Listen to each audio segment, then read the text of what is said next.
I think we may start. It's 10:34.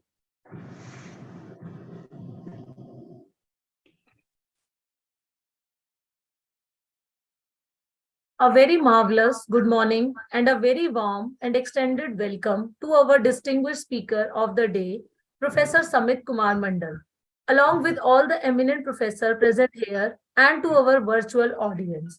I, Poonam Jain, member of Executive Council, IAPT RC1, welcome you all for the first vibrant lecture of 2023 organized by IAPT RC1. The title for today's lecture is Femtophysics and its application. Hopefully, you all will relish each and every moment of this lecture. Before beginning with the formal session for the day, this is to inform you all that this session is being recorded and streaming live on YouTube.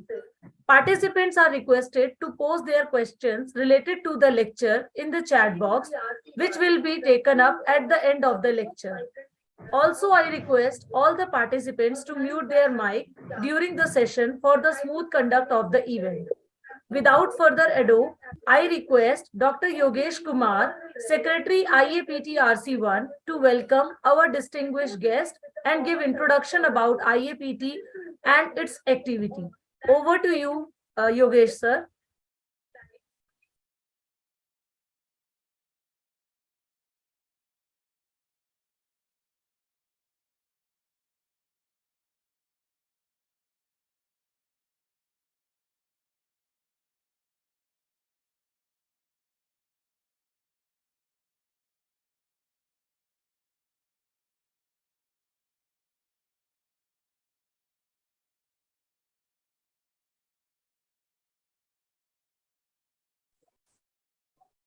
Am I audible?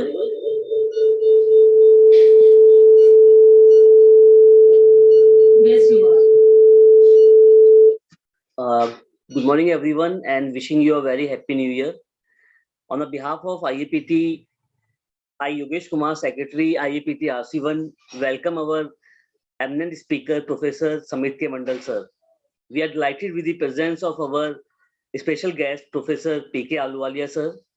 Also, a warm and extended welcome to each and everyone who is here to mark their presence in this wonderful event.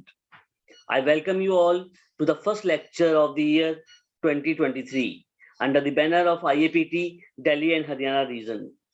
Indian Association of Physics Teachers, a major and well-reputed organization established by late Dr. D.P. Khandelwal in the year 1984, has a local chapters in every state. IAPT RC1 is a chapter of IAPT for Delhi and Haryana. We organizes various activities for the promotion of physics and physics education. In this pandemic COVID-19, we have successfully conducted many important lectures for school and colleges, teachers and students. We appreciate your gesture. It is very generous of you to spare valuable time with us. We are proud member of a family in which everyone is willing to share his knowledge and experience with others. I welcome faculty from Delhi University, NCERT, schools, colleges and universities like IITs, ISER, NISER, etc. and the member of IAPT and DSSTF and all the participants. On the behalf of entire physics fraternity, I welcome you all. Thank you. Thank you so much, Yogesh, sir, for introducing IAPT to all the participants present over here. Now I would like to request Professor P.K. Ahluwalia, sir, President IAPT, to introduce our distinguished speaker of the day. Over to you, sir.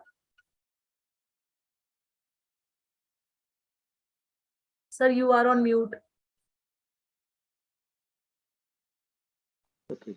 Very good morning and Happy New Year. And I think I should also say maybe belated Happy Republic Day and Happy Basant Panchami.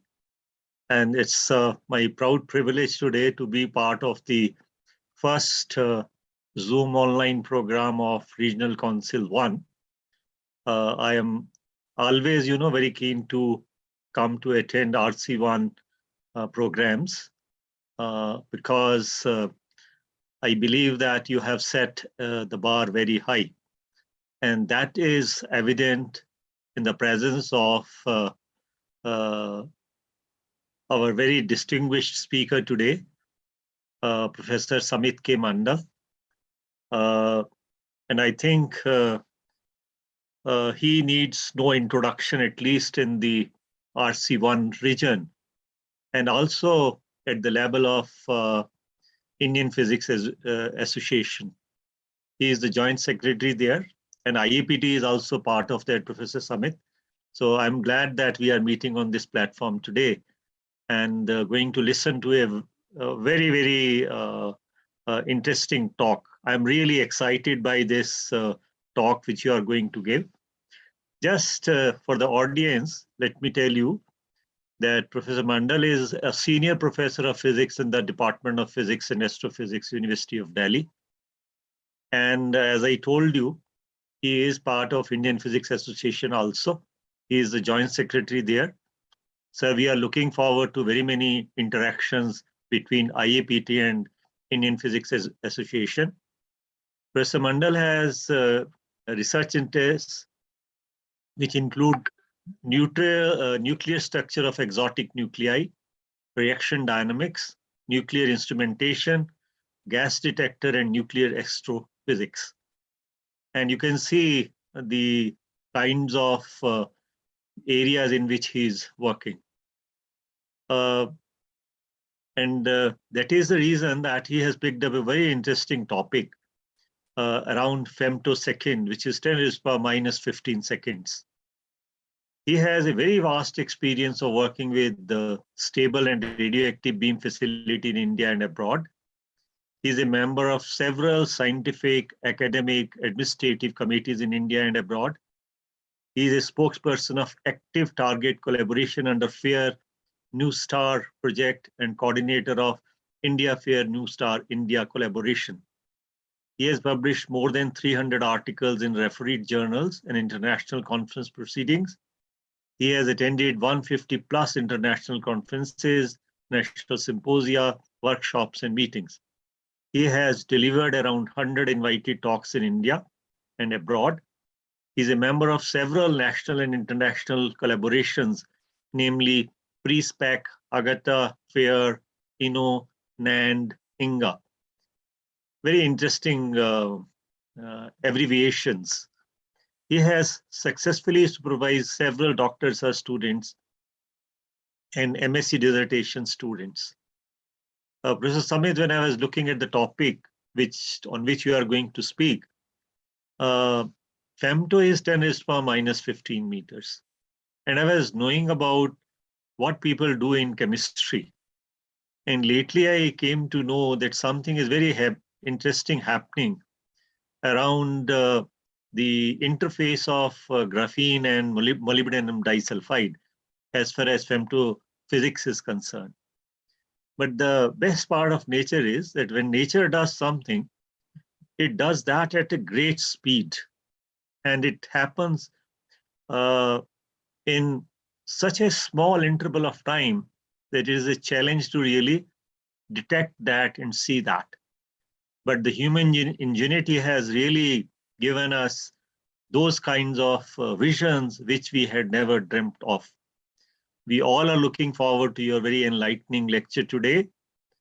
We are very keen to know more about this particular subject so that our young students also start looking forward to such very, very exciting areas. So thank you, Samitji, for coming to this particular program. I also welcome all my distinguished colleagues here and the listeners here, my friends of IAPT, and we are going to have a great session. I have no doubt about it. Thank you very much. Thank you so much, sir, for giving such a nice introduction about our speaker. Now the stage is all yours, Samit sir. You may start the presentation. Thank you, Professor Aluwalia, for a introduction. So obviously it will be nice to be here. And we would like to work together, Indian Physics Association and IAPT. So I'm also a member of the IAPT, but obviously not in the, my contribution in there maybe is not it's not yet started, you can say, but obviously we can work, and obviously we should work together. And from the Indian Physics Association side, we also welcome to all the members of the IAPT. They should also come to come and join the venture of the Indian Physics Association too. With that, I also thanks Dr. Poonam Jain and also the other IAPT members for joining today here, and also by inviting me for giving a lecture. So I picked up a topics which is I worked for the last couple. I think after my PhD, I'm continuously working for the some of the development work, which is maybe linked to the society. So it is a nano. People who worked already knows quite well about the nanotechnologies. So, but we are going a little bit far. That is the femto technology. So there is a femto means maybe in my talk I just why I'm talking about this femto and what type of technology we are thinking in the future. So that way, maybe some of the things is very extremely the basic thing. So because what I see the audience is the mixed audience. So so please excuse me, all the experts, please excuse me. So if I going too basic in the sum of the point, but I try to cover the most of the topics. What I'm think it's related with the femtophysics. So maybe I just start my I just share my transparency. Can you see my transparency? Yes, sir. Perfectly visible. Yeah. So go to the, yeah. Now it is Yeah. fine in full screen mode. So thank you again. So today's presentation. So my topic is the femtophysics and its application. So what do you mean by the femto? That is a 10 to the power 5. If you in the length scale, so that is your 10 to the power minus 15 meter. That is the femto. So if you, this is just a minute. Here I cannot remove. Okay, it is coming. So if you look at the building block of a matter, so the matter is a visible, what I can see. But if you can continuously, it is if you disintegrate, or you can just cut this matter, so you come up with the crystal, which is the size of 10 to the power minus 3 meter, and this way you can continuously divide the matter from crystal to atom, atom to the nuclei, and the nucleons, and then you go up to the quark. So if you look at the size of the different different like a crystal, atom, or the nucleus, so or the nucleon. So I am now mainly focused on the nucleon, that is 10 to the power minus 5 meter. So the technology what we are presently try to develop, or some things is already developed. So that focus on this 10 to the power minus 15. So now we can go further. So 10 to the power minus 18, the dimension wise, when you talk about the quark and how they are interacting, that is comes under the main physics part, so which I am not going to touch upon. So I mainly try to see what are the applications of this femto, or the femtophysics, or femto like a nucleons, or the nucleus, which is the size of the nucleus is of the order of few Fermi. The 10 to the power minus 15 is your Fermi, 1 Fermi. So mainly I focus on that part. What type of application one can think about with this. some of the application we are doing continuously, knowingly and unknowingly, like if you think about the atom, so the first it was obviously discovered, or you can say the inside the atom, you have a nucleus. This was first discovered long back by the Rutherford, this is more than 100 years ago. And after that, the several discovery has been we have been seeing, and based on those discovery, so we can see that what type of application one can think about. Like in the femtophysics is a strong application, obviously the military. There's a nuclear weapon, so that we know because it's an atom, and that means atomic bomb is coming to the picture, and everybody knows what is the destructive power of this atomic bomb. And also the present days, the several other interesting development is going on in the military side, like a development of gamma ray laser, that is the nowadays called the gazer. So it is coming up, which is most maybe in the future it will be replace the laser, because the laser, what you can see that the power of the laser is quite limited, because we are based on the excitation of the atomic levels. But when you talk about the gamma ray, which comes out from the nucleus, so then you have a possibility to excite the nucleus in the excite the nucleus in the state which can have a few million electron, or MeV, million electron volt. So it's a much higher than the atomic levels. So therefore, the emission, the gamma ray emission from such levels can possibility to provide a huge amount of energy. And this is the present research is going on about the gamma ray laser, and that is called the gazer. And it has obviously the huge military application.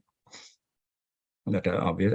Today I am not going to talk about this one, but I mainly focus on the two topics here: the medicine or the medical application. So here we are using the several the femto technology to understand the different, not only the diagnostic part, also the some of the treatment part, and maybe we touch upon for a few of such such possibility and the such research and also the some patient treatment that we talked about in the medicine part. And there's also the large application to understand the energy production in the star and the formation of the star. That means the astrophysics part, where we also quite involved to understand the basic of the energy production in a stellar atmosphere. That means in the star and also any other the celestial body, and also the element production, how the several elements are producing in our universe, that comes under the nuclear astrophysics. And presently we are also working in that area, and maybe we can talk about a little bit about the nuclear astrophysics.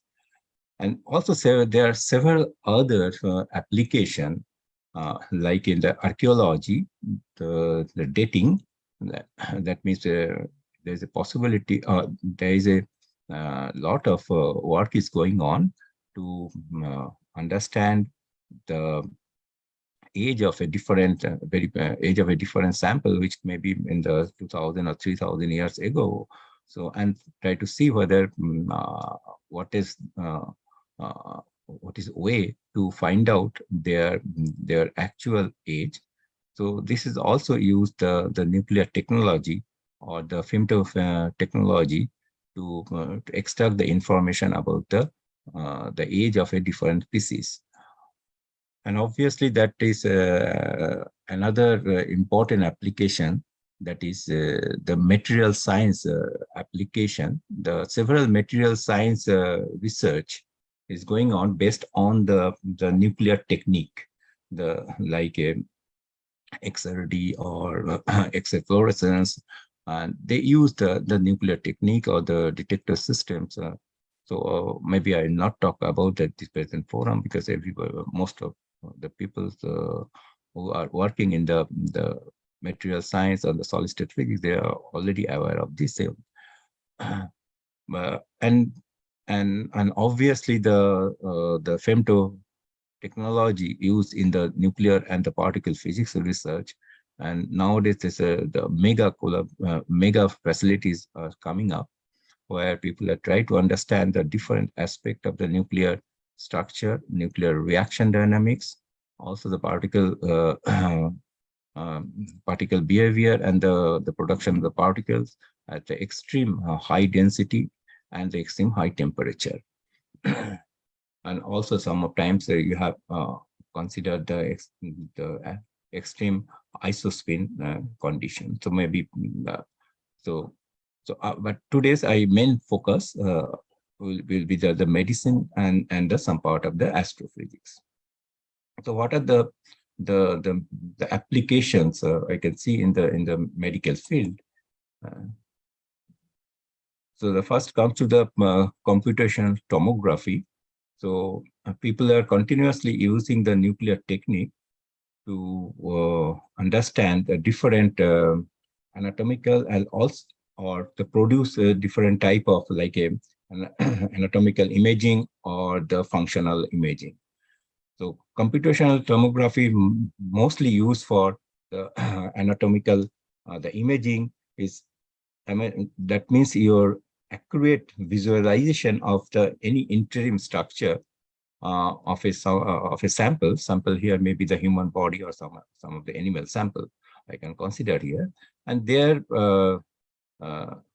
structure, internal structure is extremely important to know. Like if you have some fracture in somewhere, so therefore you have to point out where the fracture is, and then the doctor can take the appropriate the decision to repair those structure or give the proper medicine. So for that, one has to go to the or wanted to perform this CT scan, this is a computed tomography, where use the X-ray to find out this the fracture or whatever the dislocation is happened. So those things you can see from the computational tomography. And this computational tomography, you have used normally the three X-ray source, and then you have a multiple or the detector system, or you can have a ring of detectors where you have each detector can be considered as pixelite detector, and from these three the X-ray source you can get a structure, or say that if you have X-ray source like here the red, blue, and the green, three sources are X-ray sources are given. You can have a multiple sources are there, but 3 is the minimum requirement of the source, and this source can emit your X-ray, and then some sample which can be exposed by this X-ray source. And if there is some obstruction, obviously it will not X-ray will not pass through, so they will get some type of image. And then you can, if you have a multiple number of detector, so then there is a possibility to reconstruct the image. And this is coming obviously under the computational physics part or computational part, and then also the programming, computer programming part. So then you can reconstruct the image, and then from there you can find out where is the dislocation or some damage or whatever. So this is the one of the very, very early example in our early days. And nowadays people more or less know know how the computer how this CT scan work. But in the recently the few places you can see there's a other way we can go for the anatomical imaging. So that's maybe the PET scan, where we are also we are involved with some of the, like, also you can use for the PET scan for identify any type of cancer, or say if you have if somebody is having some type of cancer or some tumor inside your head or somewhere. So first of all, you need to find out where it is. So you can use the computer. I mean, you can use the CT scan, or you can use the technique, MRI technique. You can use obviously MRI technique. This is also the nuclear magnetic resonance. So, unfortunately, people don't want to tell the full name, so they say although the MRI, magnetic resonance, is basically the nuclear magnetic resonance, and this is also a nuclear technique.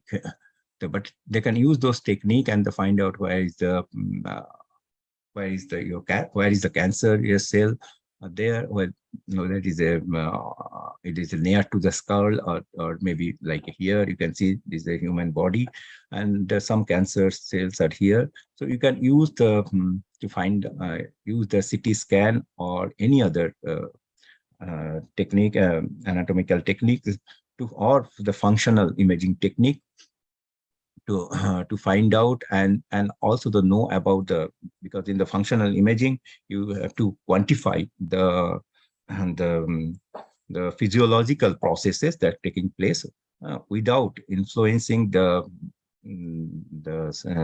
influencing the matter nearby. So therefore in these two technique, you first identify the cancer cell, and then you can use the nuclear technique to the nuclear technique for the treatment of these cancerous cell. So you already know that the gamma ray techniques, so for the treatment of the cancerous cell, but nowadays the people are using the heavy ion therapy to treat the cancerous cells. So there's a lot of advantage using the heavy ion therapy. In India, we have also the several places where we can go for the heavy ion therapy, like a proton therapy, or the heavier, like a carbon therapy, because carbon is the most suitable in that case, because the human bodies are made of carbon. So therefore, the carbon is a lesser effect in our human body. So people are like in Germany, they developed this the carbon therapy, and they have already treated the several patients with that carbon therapy. And now they have a dedicated facility for the carbon therapy at the Heidelberg University. And this, I think recently they have already operational this facility. So in that carbon therapy, that is, or the heavy ion therapy is the based on the nuclear technique, or the basic relation, or the basic formula is the Bethe block formula. So here in the lower panel, what you can see a curve where it shows the relative dose. That means how much radiation you are observed, and is a water equivalent depth. So where is the depth, how much energy is deposited, and how far it can damage, or how far it can go inside the human body. And how, because if you deposit more energy, then it can damage also the cell in the human body. So you can see there is the blue color line, and then for the heavy ion therapy, that is 200 MeV protons, or the 4,800 MeV carbon ions. So here you can see at at 0 means at the surface of your skull, and then you can go inside. Maybe your maybe the patients having the tumor quite inside inside.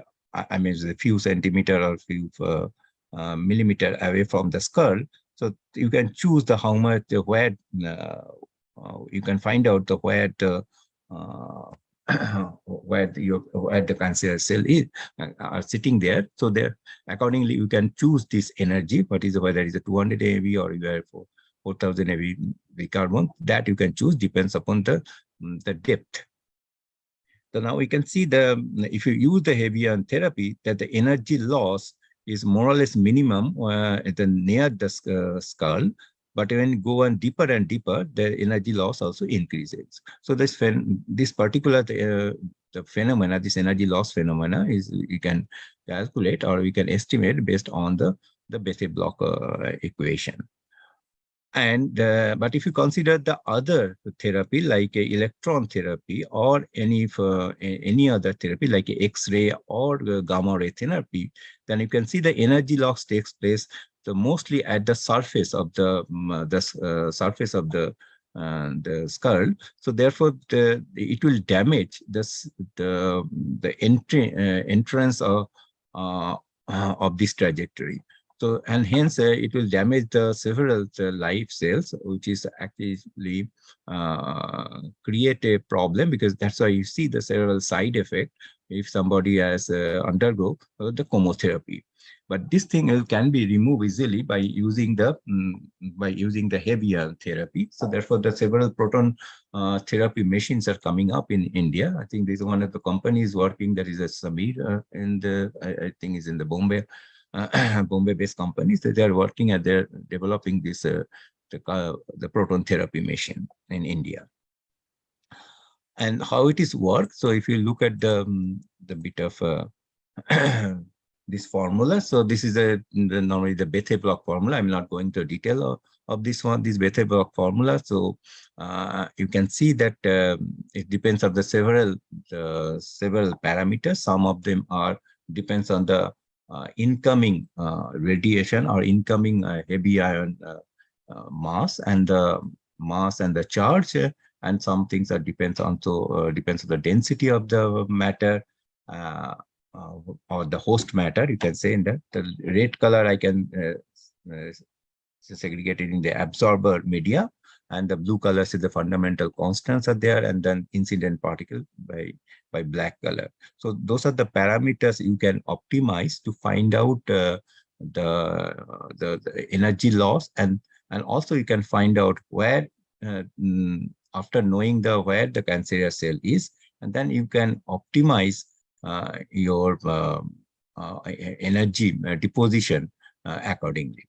And this technique is quite well known, and in the GSI and the several patient has been treated based on this technique, and the success rate is around it's more than 95%.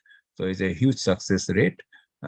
So therefore, they have built the German government built a new machine at Heidelberg specifically for the pressure treatment. So now another technique which is normally used for functional imaging as well as the anatomical imaging. So that is the PET technique, and PET is a positron emission tomography technique. And using this technique, also nowadays the new type of detecting system, or new type of or you can say that new type of system has been developed for medical application. So that is the gamma camera. And presently also we are working for the gamma camera. So here is similar to the CT scan technique, but here we used if you consider sodium iodide source, it has it emits two beta particle. It emits the sodium iodide source is emits the positron emitter, and the positron emitter then annihilates with the neighboring or surrounding the electrons, and then it will produce the two gamma rays. And two gamma rays are going in the just 180 degree apart. That means they are collinear. And based on that idea, so you can use or you can use this this collinear gamma for the medical purpose, and not only the medical purpose, several other purposes. Maybe I'm coming to that one. So here you can see the 511 keV two gamma rays are coming out, and one gamma ray you can measure by your detector, and other gamma ray can be allowed to penetrate the sum of the sample, where you have to know that if there is some type of dislocation or defects or any type of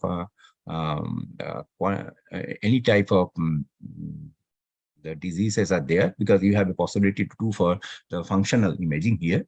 So, so you can quantify. So this gamma ray, then if there is some type of obstruction observed in one of the gamma rays, so then it will be reflect back, or it can undergo Compton scattering and it can come back.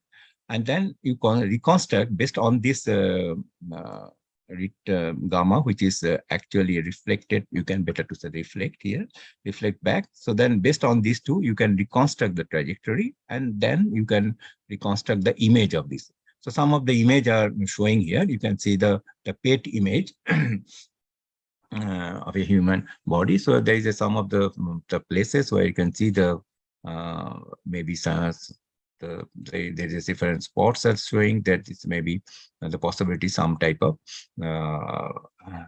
some type of disease or something. So that needed obviously this is a part of a doctor's job to find out what is this is, but as a physicist, it is a you can only tell okay some type of structure I can see or some type of image reconstruct can be done. Here also in the right side there is a three. Here we try to do the functional imaging. So by providing some say the some sample by dose inside the human body, and like a taxium or something, they have a very short lifetime. So then they can take those sample, and then after that you go for the PET scanning, and that taxium is a very short life. So therefore they will after some time they will convert into some other material. So therefore it will not affect your the normal functioning of the body. And this whole technique, the physics technique, the electronics part is showing in the here. So you mainly you require the two detector system and a coincidence technique. Very simple electronics can be used to set up the PET scanning, space scanning. But obviously detectors is an extremely important part of this of this technique. So, and it is, as I mentioned, this is based on the pair production, because in the pair is based on the annihilation technique. But the gamma ray, when they interact with the matter, so they can interact in the three different ways. So one is the photoelectric effect, another is the Compton scattering, and is the pair production. So then this the Compton scattering can be used for in the medical purpose. So for like a Compton camera can be used, can be constructed. So here, and then also the several Compton's camera is already installed in the Delhi hospital, like in the AIMS. We have a Compton's camera, which is important in the one sense, because if I go for the some type of the functional imaging or the anatomical imaging, and if you have a pacemaker or something in your body, so in that case it will be difficult to use the MRI or functional MRI to find find out the dislocation or find any other like a tumor or any other the disorder in your body, because you have already some iron stuff in your or implanted inside your body. So therefore, the nuclear magnetic resonance technique may not be a good good to use for such cases. So the alternative way, so one can do it by using the Compton imaging, and the Compton imaging is come under this Compton camera, or used Compton camera, use the Compton imaging technique. In the Compton imaging, what you do here, so if you have some type of source, so which is maybe the sodium source, or maybe any other source like the cesium source or anything which emits the gamma ray, and this gamma ray then interact with the matter here, the human body. So they can after interaction, the part of energy it can deposit inside the body, and the part of the energy it can relieve or can come out. So now the energy which is coming out in the form of a gamma ray again, so that you can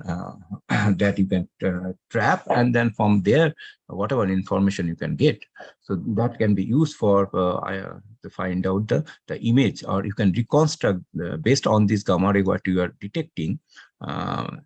Based on that, you can also reconstruct the image inside. So, and for that, obviously, you have to know how the image reconstruction going on. And then the Delhi University were continuously doing this image reconstruction technique, and presently for obviously not for the medical purpose, but we are trying to establish this technique to increase the efficiency of a particular detectors, to find out where the actually interactions occur in the matter.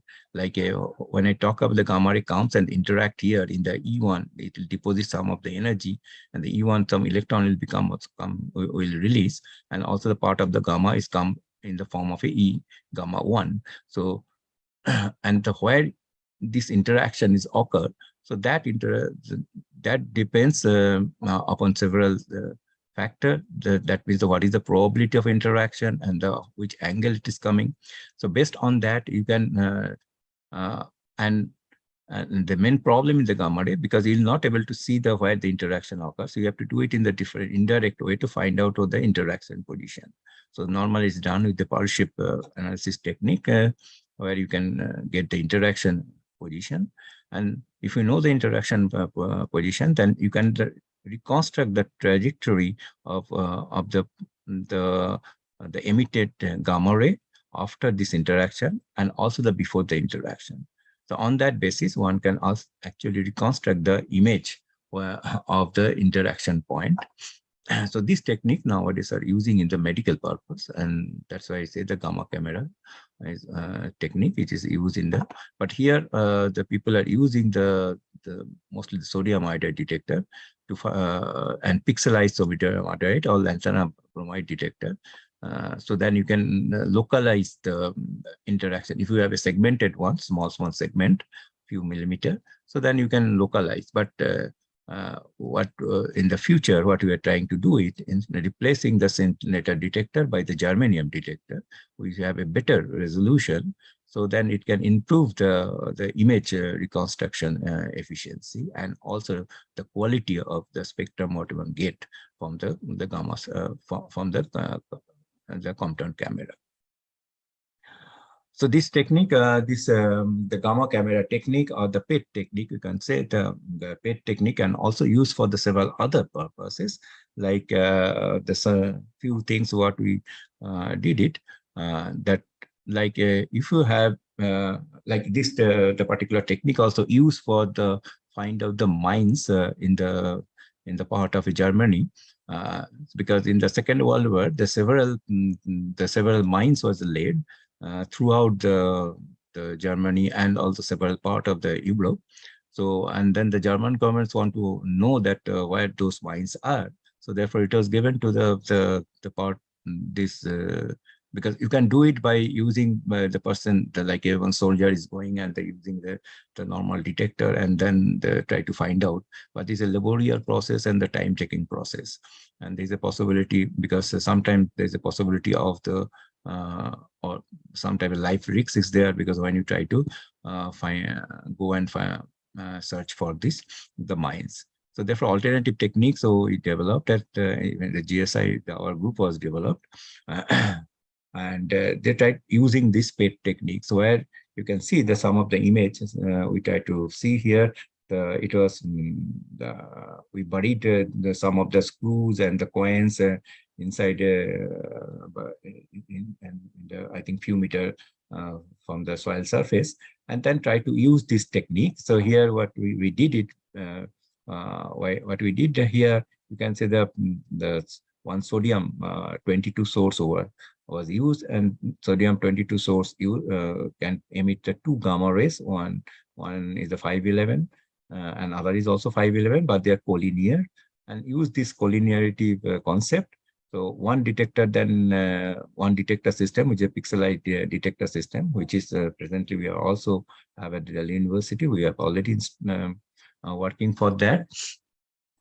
And this is instead of a pixelized detector, we were going for the multi-segmented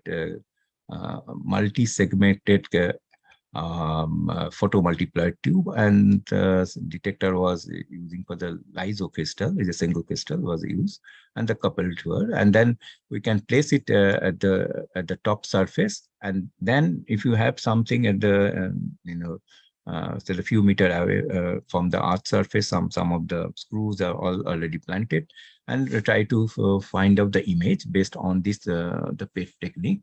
And you can see there is an image are visible in the left panel, in the lower left panel. The screws and the bolts are quite visible using this technique. And the similar techniques are using for the gamma camera. You can see that the person is placed inside a gantry where you have the gamma camera.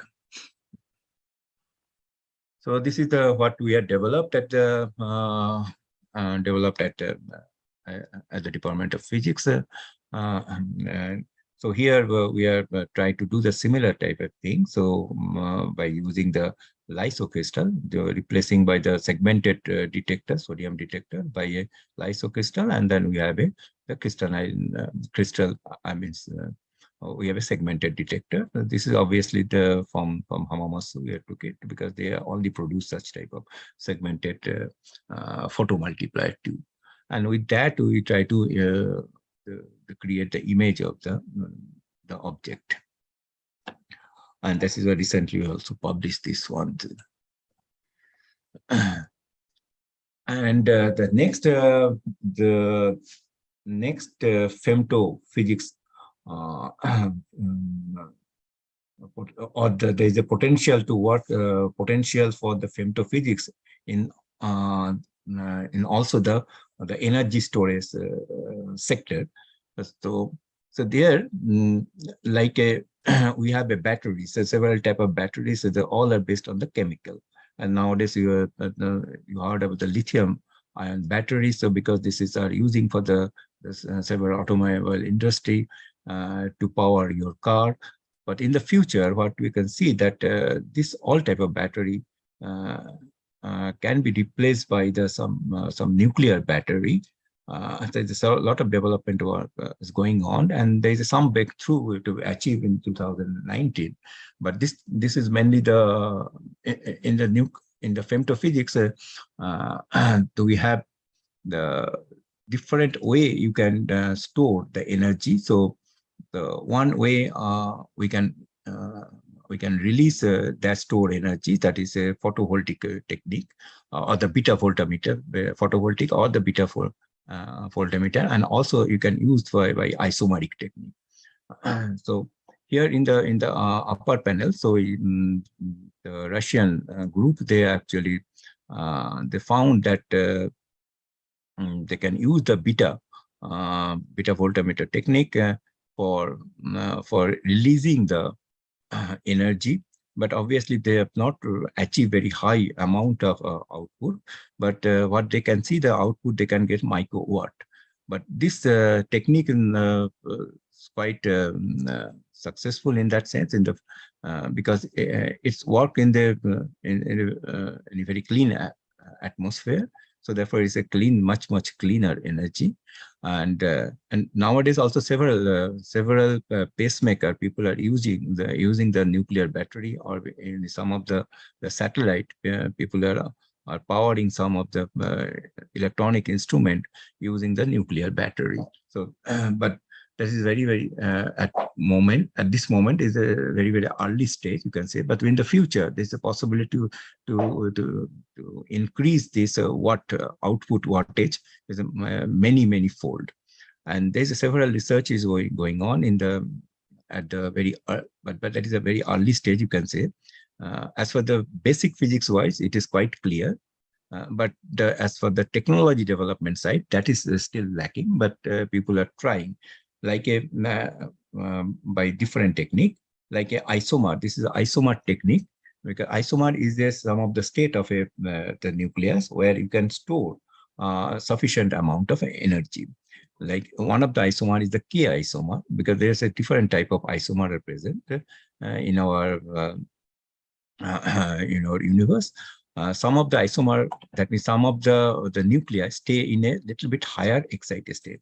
Some of the isomer names are given here, like a hafnium 178, the metastable state. It has a metastable state, and the excitation energy is 1.1 MeV. That means this particular excited state stay in this particular nucleus, and this half-life is the 4 seconds. But you can see that the 178 hafnium, it has another excited state, which is 2.5 MeV. but it stay for a very, very longer time, around 31 years. That means this particular nuclei can store the energy till 31 years, and the energy is of the order of 2.4 MeV, compared to your electrical cell, which can provide you hardly the few electron volt. So it's a much, much large or much higher energy, extremely high energy you can store in such type of such type of system. That is, one nuclei can store 2.4 MeV amount of energy. Now, if you have a technique to release that energy, so then you can run your car or run any type of electrical appliance for an extremely long time, and sometimes maybe it can be the lifelong, you can say. So this technique is coming up in the future, but obviously the technical things is not yet clear how to do it, but people are trying. And this also this isomer is also used for the laser, the gamma ray laser production case. And you can see that here the gamma ray laser, if you produce, and the energy, amount of energy to release from 2.4 MeV, if you can use the gamma ray laser from the 178 MeV, half VM, from the one of the excited state of a half VM. But compared to the laser, what you give for the atomic level, which is of the order of keV, so it is a much higher energy. So therefore, it has the power-wise is much larger. So that is in the future what people are working on it. So I think I can go now. The next is archaeology and the geology. The nuclear or femtotechnology also used for the different archaeological and the geological purpose. So just identification of the different sample. So what they do, or you can find out the age of the sample by using the femtosecond technique. So what are those? How they do that one? So you take a sample. Either you can go for the neutron irradiation technique. So you just irradiate this your archaeological or geological sample by using the neutron or any other the heavy ion like a protons or the alpha particle. And then you will look for, because when it will excite, it will irradiate with this with the heavy ion beams or the neutrons. So then this the nucleus, which is consist inside this archaeological sample, they will go in the higher excited state, and after that they can release the gamma rays. And looking at the gamma rays, you can identify the different elements present in your sample. And looking at their, and also looking at their abundance, so then you can calculate what from the abundance line, you can also calculate the age of your sample. So this is generally like if you excite the nucleus, you can go in the different excited state, whether this nucleus and just identifying this gamma ray, and then you can tell which elements are present in your the sample. Now coming to my last part of this the talk, that is the femtosecond the technique also, or used for to understand how the energy actually generated in the star, or how the heavy elements are produced in our universe. So till now we know the different elements are present in our Earth. So the naturally, what we can see, the 92 elements are there, which is you can see from the Mendeleev periodic table. But now we have also produced a few elements up to 118 in our laboratory. So now the basic question, how the sun actually generated energy, or how the sun actually formed, and how actually we formed. I mean, the biological object actually form in our universe. So the nuclear astrophysics are actually nuclear astrophysics give some answer to those questions. So like you can see you produce a lot of hydrogen, or we have a lot of hydrogen in our universe. But if you look at the gold or silver, their elements are very limited. And if you go to platinum or maybe the uranium, they are extremely rare. So why their productions are different in our universe? Why not uniform? So those things dealing in this astrophysics, and for that you have to know about your femtophysics or the nuclear physics and their structure, how they're interacting, and how the reaction, nuclear reactions going on. So like here, if you can see the early stage of the Big Bang stage where nothing was there, and after the 3 minutes, so mostly all the particles actually form, the elementary particles I'm talking about are formed, and after that, within the 3 minutes, also the neutron protons are formed, and some helium and some hydrogen, some lithium and helium-3, helium-4, and deuterium are still formed. That is your primordial nucleosynthesis stage. And later on that you have continuously going on the nucleosynthesis, which is responsible for the production of the energy inside the star. And at that present moment, we have our universe, the age is of the order of 10 to the power 9 years. And in that age, the star has some of the star already undergo maybe the one life cycle or maybe the few life cycle, and some of the star are maybe on the way of they are completing the life cycle. So therefore, at the present moment, you have a mixed type of star all of in our universe. So that which stage the star are, this also you can understand based on the nuclear astrophysics. So the basically nuclear astrophysics deal with the birth and the death of a star, and the understanding of the energy and the power of the star, and understanding the formation of the star. So mainly the two processes are involved, the production of the star energy inside the star. This is the proton-proton chain, and other is the CNO cycle, the carbon, nitrogen, and oxygen cycle. For that, the person who was involved or first this idea was given by the two scientists. The one is the Bethe and Crisfield is in 1938.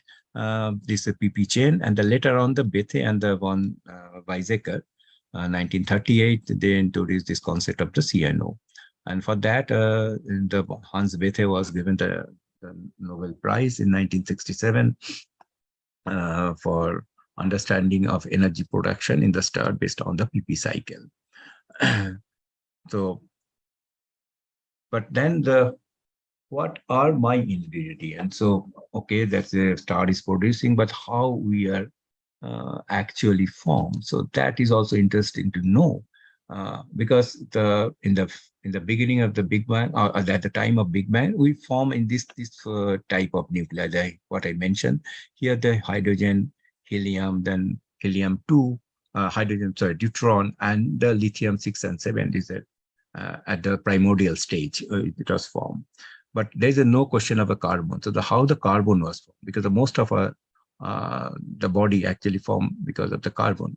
So we have the hydrocarbon is there. So but how the carbon is formed, there's a lot of puzzle was there to how the carbon actually formed. If you look at the basic nuclear physics, it is very difficult to tell the amount of carbon what we see nowadays in our universe, that will not match the way the carbon can be produced through this PP chain or the CNO cycle, or maybe the next burning stage of a star. And also some of the isotopes, because the isotopes, you can see the mass number 5 and 8 is not exist at all in our periodic table. So then how, without producing this particular isotope with a mass 5 and 8, how the carbon can be formed? There's a lot of puzzle, but later on, it was answered by another scientist, that is Fried Hoyle. So he actually first shows that how the carbon actually form. It is not formed in a particular state, but it's formed in some type of excited state, which has a same type of characteristic, more or less similar type of characteristic, like a spin and parity. And he shows that okay, this is because it is producing a little bit higher excited state, then the 3 alpha particle can form a carbon, but not in the ground state. They can go into the higher excited state. And the probability of such type of formation is much larger than the forming the to forming the carbon at the ground state. And that's actually solved more or less the carbon puzzle in our, and the more or less you can say the existence, our existence in our universe, some part. And now we can see that several other isotopes has been synthesized in our laboratory up to 118. That's the ognatium. So ognatium, so is another person still is alive. And so in the history of you can say element formation, element creation. So only the 2% was given their name before they actually, or at the time before their death. So this one is ognations, another is this, I think, SM. Oh, I just forgot, maybe. So now with that, we have several type of, at the present moment, we have all type of nuclei, and around more than 6,000 nuclei are predicted, and some of them we have already created in our laboratories. Around 3,000 nuclei we have created, and still several nuclei, more than 3,000 nuclei are not able to created in our laboratory, but these are predicted by theory, and those are extremely important to know the production of the heavier element in our universe. So there's some of the list, but it's a little bit older. I think 10 years old value, but now it is increased. There is we have only the 259 stable nuclei, but out of this 259, we have not much knowledge about detailed knowledge about those nuclei, and some of them maybe I'm not going to details of this one. So now the interesting thing here that this nuclei, this around 6,000 nuclei can be produced in our universe or in the laboratory. That maybe they are maybe producing in our universe in the different phases of a star. Like so, also maybe in the supernova explosion, or maybe the neutron star merging case, they are producing the heavier element.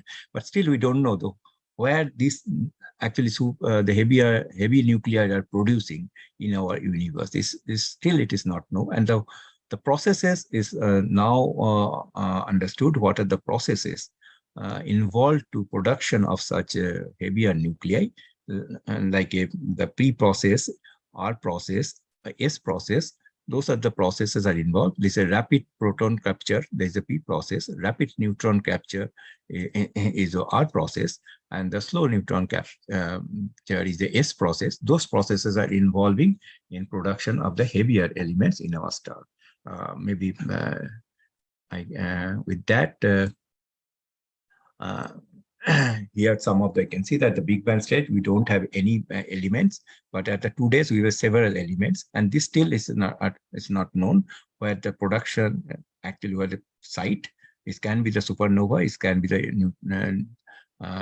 neutron merging, or maybe the several other places. So this still need to be investigated, and how they are producing. Those R process and S process are predicted, but their path is, which path they follow, this is not yet understood, and that's why the understanding of other nuclei, these 6,000 nuclei, is important.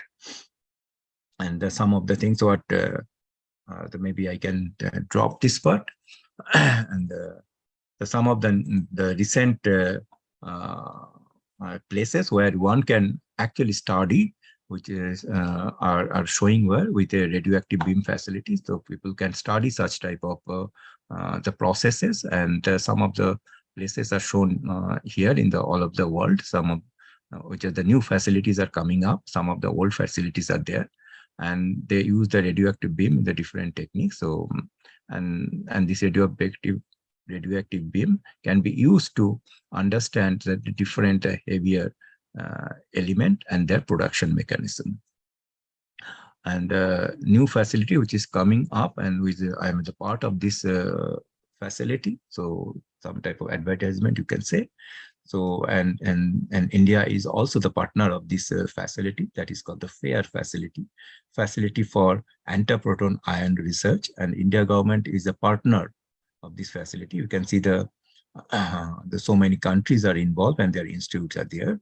And the Delhi University is one of the prominent partner for this the work or this upcoming facility. With that, I think I thanks. And I should stop and thanks. Thank you so much, sir. It was really a wonderful lecture. You have spared so much time. You have accepted our invitation and enlightened our audience with this insightful lecture. It was really amazing.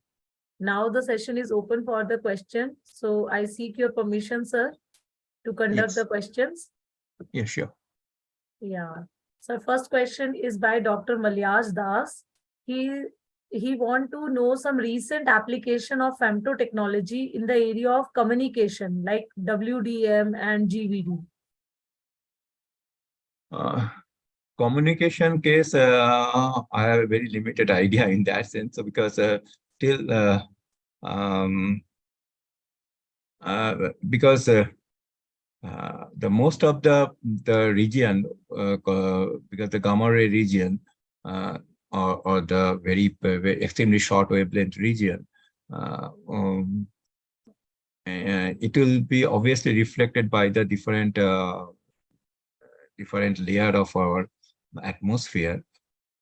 So it can be used for, but I have no idea people are working on that field at this moment. So for the communication side, but I have no idea about this. Sorry. Okay, no problem, sir. The another question is by Dr. Yogesh Kumar. He wanted to know, can we be a part of FAIR experiment? Can you elaborate a little bit more about how we can contribute in this FAIR experiment? Since University of Delhi is already a part of this, but an individual can contribute anyways? Like the way the FAIR is going, it is like a the company, and then you have to buy some type of share. So India government actually bought some share, and now this this share, like a some of the partners are there, like in from India side, the DAE and the DST is the main funding agency, and and the money actually or the fund actually comes from the Bose Institute. So Bose Institute actually distribute all the projects, but the project has to be vetoed by the GSI or the FAIR community. So in the 2000 when we started this project, so that time some of the detector system, some of the physics case has been discussed, and they have make some type of a table. And then they asked the several partners to pick up some of the work from that table. And from India side, we picked a few work like in the FAIR. We first of all, the FAIR actually can be divided into 4 parts. One is the nuclear physics and astrophysics part. That's called the new star, where I belongs. And then you have a high energy part, the CBM part, condensed baryonic matter, where the Subhasis Chattopadhyay is working, and he's the main person for that, and he is also the director of this the FAIR collaboration at the present moment, and from the India side. And then you have an atomic and the plasma physics part, that is the upper. This is called the upper. And then you have a Panda. Panda is a proton anti-proton research experiment. There's a 4 pillar we generally called in the FAIR, and and in this 4 pillar also you have several subdivisions. Like NUSTAR has a several subdivision, and we are working in the from the India side. We are working the 2 Pacific, 3 Pacific subdivision. One is the high energy or high resolution gamma ray, that is a DSPEC and project, more specifically is a DGAS project. and that is a image capable gamma ray tracking array project, what we are working. And one can join this project because myself and the Professor Palis from the TFR, we are the main two person who are working for this project. So if somebody is interested, they can join this project, and also several other projects like the neutron project where the VCC actually take the lead, and people also can join the construction of the neutron detector and the fabrication of neutron detectors. So the VCC taking care, Variable Energy Cyclotron Center Calcutta is taking care. So one can join there. Also the particle tracking, that is jointly by myself and also by Dr. Akhil Jingan from the IUSC. He is working for that one. So IUSC is leading for this project. So one can also join this project. Those are the already funded projects. So, and if you have any idea, then you have to talk with the fair community through us. And if they and this fair community means you have all the community all over the world. So you have to see this idea will has any potential or not. If they think it has a potential, then obviously it will be funded. So in this way, you can join. So two way, either you can join to the present collaboration, or you can have your own idea and directly you can talk with them and talk with the fair community, and then see whether it can be considered. I think is okay. My answer is fine. Yes, sir. Yes, absolutely fine. Sir, other than this, I can see a lot of appreciation in the chat box. Everybody liked the lecture. It is so easy, so enlightening, and organized very well. So I would like to thank you once again on behalf of our audience. Now, before proceeding further, there are few announcements to the participants that I have posted the feedback link in the chat box, and it will remain open till 2 p.m. today. So those who have missed lectures conducted in the first series in 2020, 21 and 22, they can view on IAPT RC1 YouTube channel. All are available there. Now, without further delay, I request Dr. S.K. Singhal, Treasurer, IAPT RC1, to propose vote of thanks. Over to you, sir. Thank you, Poonam ma'am. A very good morning to one and all present today. Myself, Dr. S.K. Singhal, Treasurer, IAPT RC1, Delhi, Haryana. And I would like to thank Honorable Professor P.K. Alwalia sir, National President, IAPT, Dr. Simavas, President, IAPT RC1, all representative guests, IAPT members, and all participants. It is my privilege to have been asked to propose a vote of thanks today in online lecture on femtophysics and its application by Professor Samit K. Mandal, Professor, Department of Physics and Astrophysics, University of Delhi.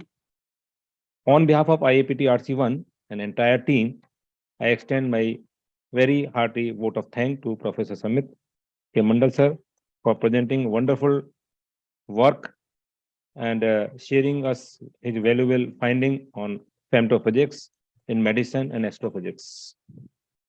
Professor Samit explained various kind of therapy, test for cancer treatments, and other applications in a very simple way, like that we do not have so much information, knowledge about in this field, but he explained in a very simple way that everybody, physics, if anybody know physics, can understand the topic. So thank you, sir, for this very well lecture that you have given today. He explained all these things in a very simple way. So I also want to express my gratitude to our president of IAPT RC1, Dr. Simavas. He is not present today, for her vision and effort for organizing this online webinar. I would also like to thank our secretary of IAPT RC1, Dr. Yogesh Kumar, Vice President, Mr. Surjan Singh. I also like to thank our torchbearer, our guiding lights, Professor V.P. Srivastava sir, Dr. O.P. Sharma sir, for their valuable guidance, always with us. I would like to thank Dr. Poonam Jain, the EC member and coordinator for today's webinar. I also want to thank our webinar team, Dr. Yogesh Kumar, Dr. Poonam Jain, and myself, Dr. S.K. Singhal. I also want to thank our EC members, H.K. Sajwani sir, and others, those are not present today in this webinar. And the most important thing, I also want to thank to all the participants for joining today in this webinar and listening this webinar and asking the questions. So thank you to all again on behalf of IAPT. Thank you so much, sir. Today's event, a marvelous success, has approached its end. Before we let you leave, I request everyone to kindly turn on their camera for few snapshots so that we can relish the moments. We appreciate everyone's present virtually in this event. Kindly switch on your camera.